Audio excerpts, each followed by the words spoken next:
Oh, no need for a pacifier. Kenny is hanging out at the crib, though. Ah. Yeah, I am, you guys. I tell you what, I am elated. I've been wanting to do this for over 20 years, and Jim Pydro, my now retired photog, was working on this for like 5, and so Mother Nature and the Too Much Waves this day and Too Much Waves that day. So here we are.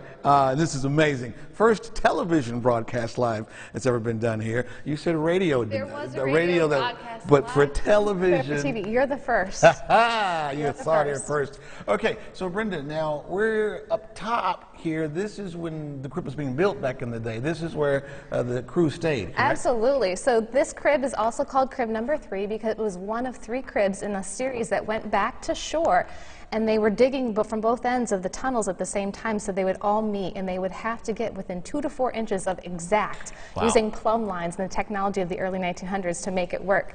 So this is number 3, so there was a 1, and a 2, 2, and we're then number finally 3. 3. There's about 50 men living on this crib, as well as each of the others during construction, and they would work in shifts, working in basically 8-hour shifts, but because the tunnels were under air pressure, they could only work for a couple hours at a time before they had to come back to the surface. And we're going to show some historical pictures of that. Now, what was said, but at the time they really didn't understand air pressure, so the mules they used to help them and some of the men they used, they lost their lives, didn't they? Absolutely. So what would happen is after, they didn't really understand the bends like we do today, and when the men would come up, they would just double over in pain, which we know what that was the cause. And some men actually died from that, and they would always, the mules, to bring the carts of soil from the head where they were digging back to the lift, be lifted up in the elevator, then disposed of out in the lake.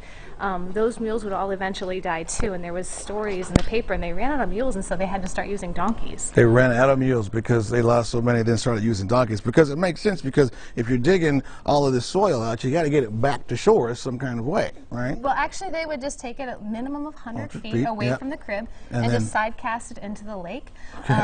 And, you know, we know more about water quality now, but they weren't bringing water in from the lake at that time, so it would be natural soil, so it wouldn't have any impact anyway.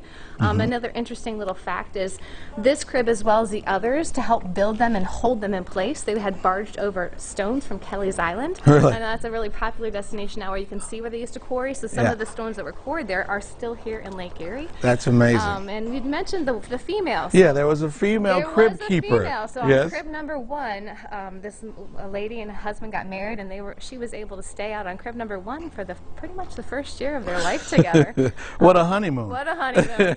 I don't know what they did after that. But in terms of crib 3, the Holsworth family, it was a dad, and then eventually his 3 sons came to work here, and they worked in shifts.